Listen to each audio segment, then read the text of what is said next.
up to 13 million tons of plastic reach the ocean. It is equivalent to dumping one garbage truck full of plastic into the ocean every minute. Wow, how did this happen?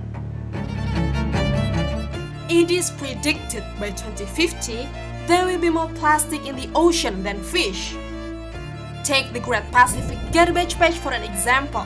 Located between Hawaii and California, it is the largest accumulation of ocean plastic in the world, with an estimated 1.6 million square kilometers, 3 times the size of France.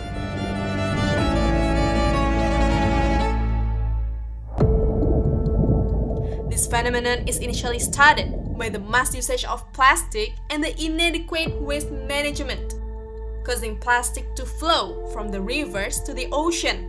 And the thing with the plastic is that it doesn't decompose, so a single plastic item will float in the ocean for at least 200 years to 500 years. Because of this damaging issue, there are at least 800 species worldwide affected by ocean-bound plastic, resulting in many marine animals dying as their stomachs filled with plastic. And if we accidentally consume plastic from the ocean, every piece of it can mutilate our cells and make its way into our brain. But wait a minute! Before plastic continues to threaten marine wildlife, the food chain, and even our bodies, there are a lot of social movements and campaigns to fight the plastic pollution. For example, Plastic Bank is an organization that lets us exchange plastic waste for money, fresh food, clean water, or even school tuition. Another one is Zero Waste Indonesia, a social entrepreneurship that encourages people to shift into a zero-waste lifestyle by providing one-stop solution platform to collaborate, educate, and buy plastic-free products. Not only that, but many people have also started creating innovations from plastic, such as transforming plastic waste into a fuel. These initiatives also emerged in the art industry, as there are many artworks made from plastic to criticize and shed a light on this alerting issue. As for businesses, one of the most important solutions is to get rid of unnecessary plastic packaging, such as selling shampoo in solid bars to remove the plastic container.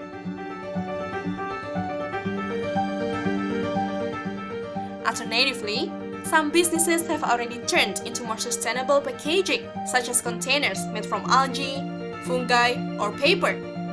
But these changes have occurred quite slowly, and this is where the government needs to involve in and support this shifting. As the 5th highest contributor to ocean plastics, Indonesia is working with Mindero Foundation to map plastic pollution in real time using satellites and artificial intelligence.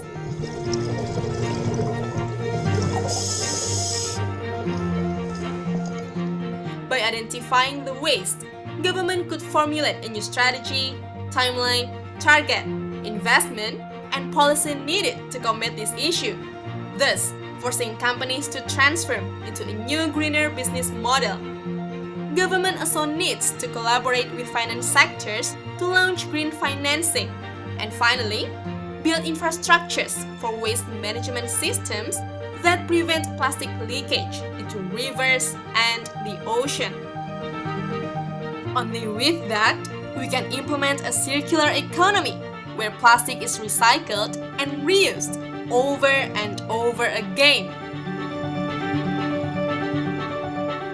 But we couldn't win this war against plastic if we didn't make an actual change, starting from ourselves.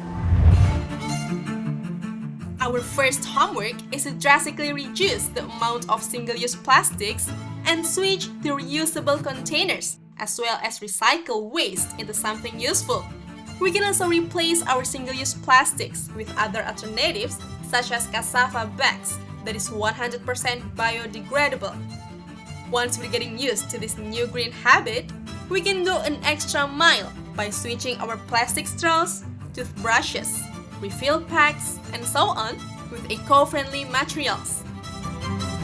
Don't forget to participate in beach cleanup and always spread the word through your social media platforms, because the merrier, the better.